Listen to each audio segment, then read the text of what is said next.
Chapter 12. Valancy hurried home through the faint blue twilight. Hurried too fast, perhaps. The attack she had when she thankfully reached the shelter of her own room was the worst yet. It was really very bad.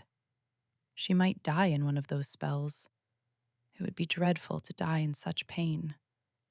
Perhaps this was death. Valancy felt pitifully alone. When she could think at all, she wondered what it would be like to have someone with her who could sympathize, someone who really cared, just to hold her hand tight if nothing else. Someone just to say, "Yes, I know. It's dreadful. Be brave. You'll soon be better." Not someone merely fussy and alarmed. Not her mother or cousin Stickles. Why did the thought of Barney Snaith come into her mind? Why did she suddenly feel, in the midst of this hideous loneliness of pain, that he would be sympathetic, sorry for anyone that was suffering? Why did he seem to her like an old, well-known friend? Was it because she had been defending him, standing up to her family for him? She was so bad at first that she could not even get herself a dose of Dr. Trent's prescription. But eventually she managed it, and soon after relief came. The pain left her and she lay on her bed, spent, exhausted, in a cold perspiration. Oh, that had been horrible. She could not endure many more attacks like that. One didn't mind dying if death could be instant and painless, but to be hurt so in dying. Suddenly she found herself laughing. That dinner had been fun, and it had all been so simple. She had merely said the things she had always thought. Their faces. Ugh, their faces. Uncle Benjamin, poor, flabbergasted Uncle Benjamin. Valancy felt quite sure he would make a new will that very night. Olive would get Valancy's share of his fat hoard. Olive had always got Valancy's share of everything. Remember the dust pile? To laugh at her clan as she had always wanted to laugh was all the satisfaction she could get out of life now. But she thought it was rather pitiful that it should be so. Might she not pity herself a little when nobody else did? Valancy got up and went to her window. The moist, beautiful wind blowing across groves of young-leafed wild trees touched her face with the caress of a wise, tender old friend. The Lombardys in Mrs. Treadgold's lawn, off to the left. Valancy could just see them between the stable and the old carriage shop, were in dark purple silhouette against a clear sky, and there was a milk-white, pulsating star just over one of them, like a living pearl on a silver-green lake. Far beyond the station were the shadowy, purple-hooded woods around Lake Mistawis. A white, filmy mist hung over them, and just above it was a faint, young crescent. Valancy looked at it over her thin left shoulder. "I wish," she said whimsically, "that I may have one little dust pile before I die." Chapter 13. Uncle Benjamin found he had reckoned without his host when he promised so airily to take Valancy to a doctor. Valancy would not go. Valancy laughed in his face. "Why on earth should I go to Dr. Marsh? There's nothing the matter with my mind. Though you all think I've suddenly gone crazy. Well, I haven't. I've simply grown tired of living to please other people and have decided to please myself. It will give you something to talk about besides my stealing the raspberry jam. So that's that." "Doss," said Uncle Benjamin, solemnly and helplessly, "you were not like yourself." "Who am I like, then?" asked Valancy. Uncle Benjamin was rather posed. "Your grandfather Juan's Bara," he answered desperately. "Thanks." Valancy looked pleased. "That's a real compliment. I remember Grandfather Juan's Bara. He was one of the few human beings I have known, almost the only one. Now, it is of no use to scold or entreat or command Uncle Benjamin, or exchange anguished glances with Mother and Cousin Stickles. I am not going to any doctor. And if you bring any doctor here, I won't see him. So what are you going to do about it?" What indeed? It was not seemly, or even possible, to hail Valancy doctorwards by physical force, and in no other way could it be done, seemingly. Her mother's tears and imploring entreaties availed not. "Don't worry, Mother," said Valancy, lightly but quite respectfully. "It isn't likely I'll do anything very terrible, but I mean to have a little fun." "Fun?" Mrs. Frederick uttered the word as if Valancy had said she was going to have a little tuberculosis. Olive, sent by her mother to see if she had any influence over Valancy, came away with flushed cheeks and angry eyes. She told her mother that nothing could be done with Valancy. After she, Olive, had talked to her just like a sister, tenderly and wisely, all Valancy had said, narrowing her funny eyes to mere slips, was, "I don't show my gums when I laugh." More as if she were talking to herself than to me. Indeed, Mother, all the time I was talking to her, she gave me the impression of not really listening. And that wasn't all. When I finally decided that what I was saying had no influence over her, I begged her, when Cecil came next week, not to say anything queer before him at least. Mother, what do you think she said? I'm sure I can't imagine, groaned Aunt Wellington, prepared for anything. She said, I'd rather like to shock Cecil. His mouth is too red for a man's. Mother, I can never feel the same to Valancy again. Her mind is affected, Olive, said Aunt Wellington solemnly. You must not hold her responsible for what she says. When Aunt Wellington told Mrs. Frederick what Valancy had said to Olive, Mrs. Frederick wanted Valancy to apologize. You made me apologize to Olive 15 years ago for something I didn't do, said Valancy. That old apology will do for now. Another solemn family conclave was held. They were all there except Cousin Gladys, who had been suffering such tortures of neuritis in her head ever since poor Doss went queer that she couldn't undertake any responsibility. They decided, that is, they accepted a fact that was thrust in their faces, that the wisest thing was to leave Valancy alone for a while. Give her her head, as Uncle Benjamin expressed it. Keep a careful eye on her, but let her pretty much alone. The term of watchful waiting had not been invented then, but that was practically the policy Valancy's distracted relatives decided to follow. We must be guided by developments, said Uncle Benjamin. It is, solemnly, easier to scramble eggs than unscramble them. Of course, if she becomes violent, Uncle James consulted Dr. Ambrose Marsh. Dr. Ambrose Marsh approved their decision. He pointed out to irate Uncle James, who would have liked to lock Valancy up somewhere out of hand, that Valancy had not, as yet, really done or said anything that could be construed as proof of lunacy. And without proof, you cannot lock people up in this degenerate age. Nothing that Uncle James had reported seemed very alarming to Dr. Marsh, who put up his hand to conceal a smile several times. But then he himself was not a Stirling, and he knew very little about the old Valancy.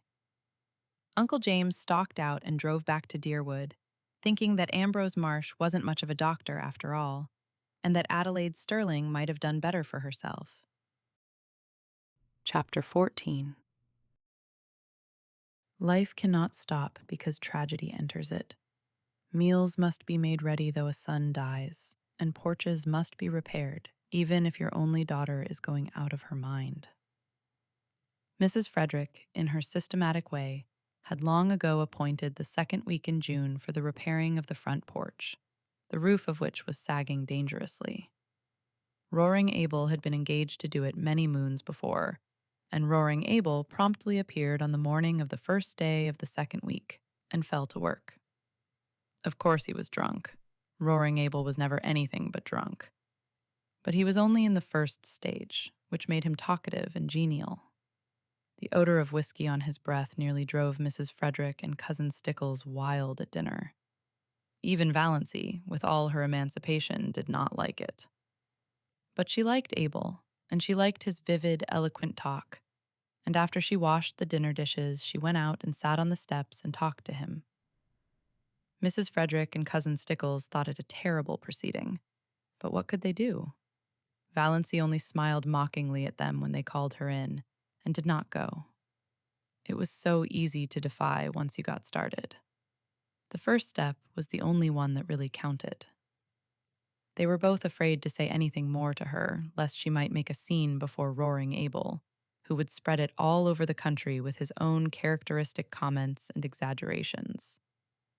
It was too cold a day, in spite of the June sunshine, for Mrs. Frederick to sit at the dining room window and listen to what was said. She had to shut the window, and Valancy and Roaring Abel had their talk to themselves.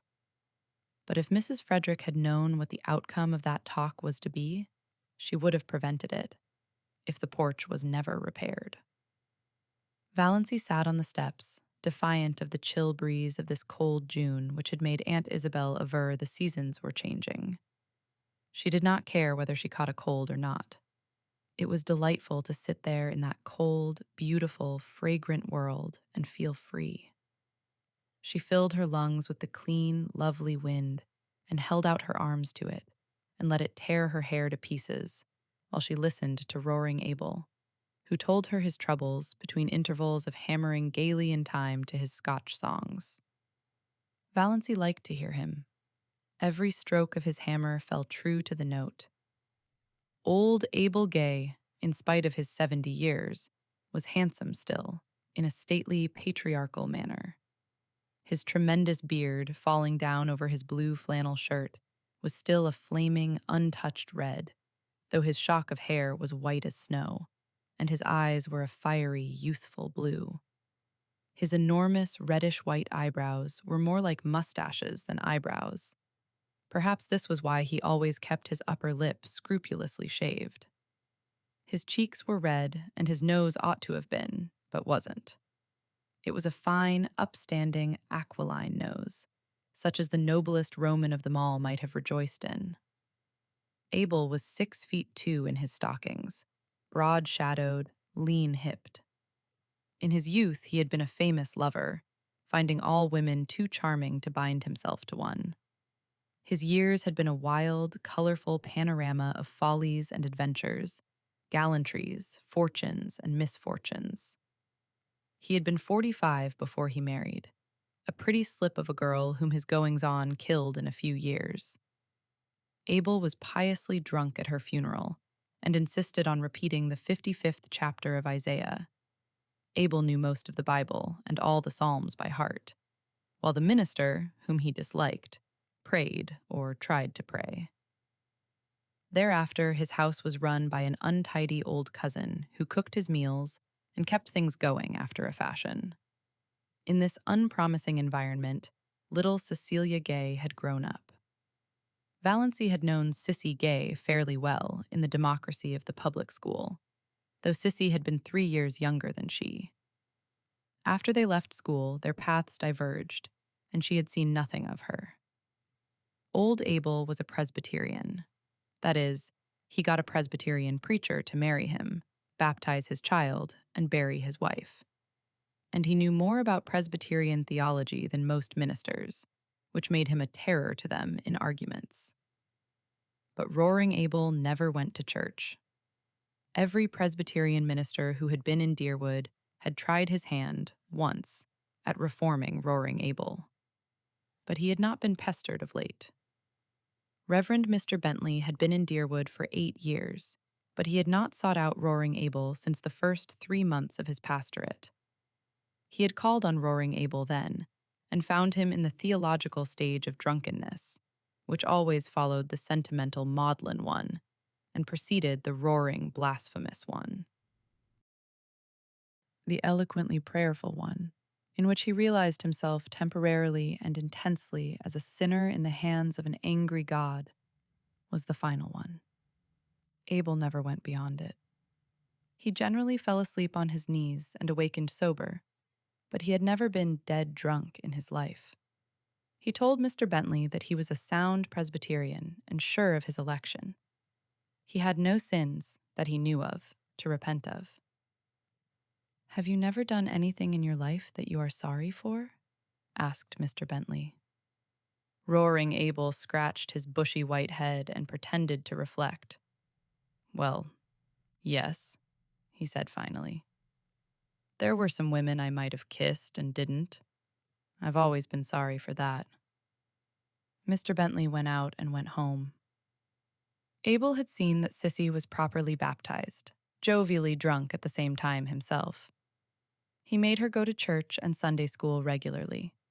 The church people took her up, and she was in turn a member of the Mission Band, the Girls' Guild, and the Young Women's Missionary Society.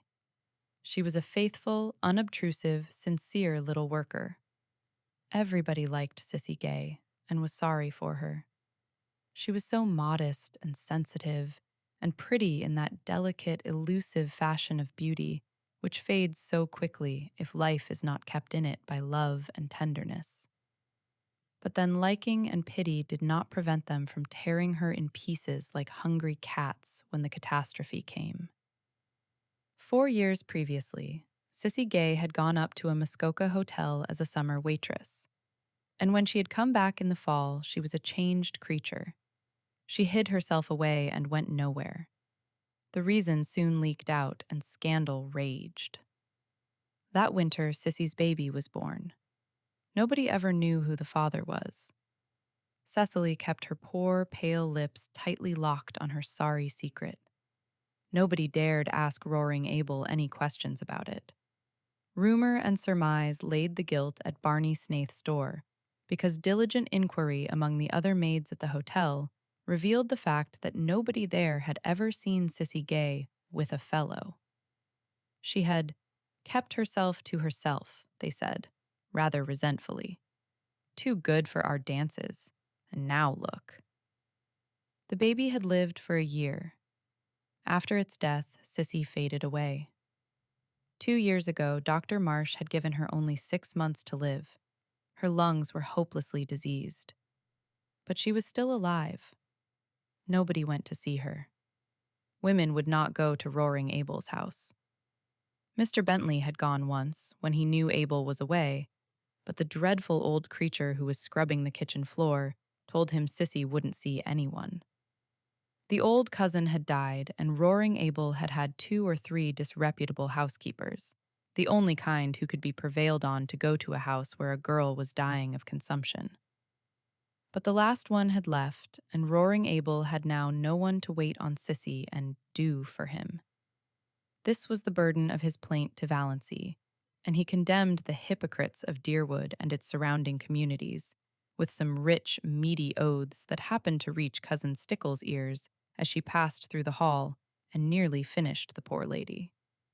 Was Valancy listening to that? Valancy hardly noticed the profanity. Her attention was focused on the horrible thought of poor, unhappy, disgraced little Sissy Gay, ill and helpless in that forlorn old house out on the Mistawis Road, without a soul to help or comfort her. And this in a nominally Christian community in the year of grace 19 and some odd. Do you mean to say that Sissy is all alone there now, with nobody to do anything for her? Nobody? Oh, she can move about a bit and get a bite and sup when she wants it. But she can't work. It's damned hard for a man to work hard all day and go home at night tired and hungry and cook his own meals. Sometimes I'm sorry I kicked old Rachel Edwards out. Abel described Rachel picturesquely. Her face looked as if it had wore out 100 bodies, and she moped. Talk about temper. Temper's nothing to moping. She was too slow to catch worms, and dirty, damn dirty. I ain't unreasonable. I know a man has to eat his peck before he dies, but she went over the limit. What do you suppose I saw that lady do? She'd made some pumpkin jam, had it on the table in glass jars with the tops off. The dog got up on the table and stuck his paw into one of them. What did she do? She just took hold of the dog and wrung the syrup off his paw back into the jar, then screwed the top on and set it in the pantry. I sets open the door and says to her, "Go." The dame went, and I fired the jars of pumpkin after her, 2 at a time. Thought I'd die laughing to see old Rachel run, with them pumpkin jars raining after her. She's told everywhere I'm crazy, so nobody'll come for love or money. But Sissy must have someone to look after her, insisted Valancy, whose mind was centered on this aspect of the case. She did not care whether Roaring Abel had anyone to cook for him or not, but her heart was wrung for Cecilia Gay. Oh, she gets on. Barney Snaith always drops in when he's passing and does anything she wants done. Brings her oranges and flowers and things. There's a Christian for you.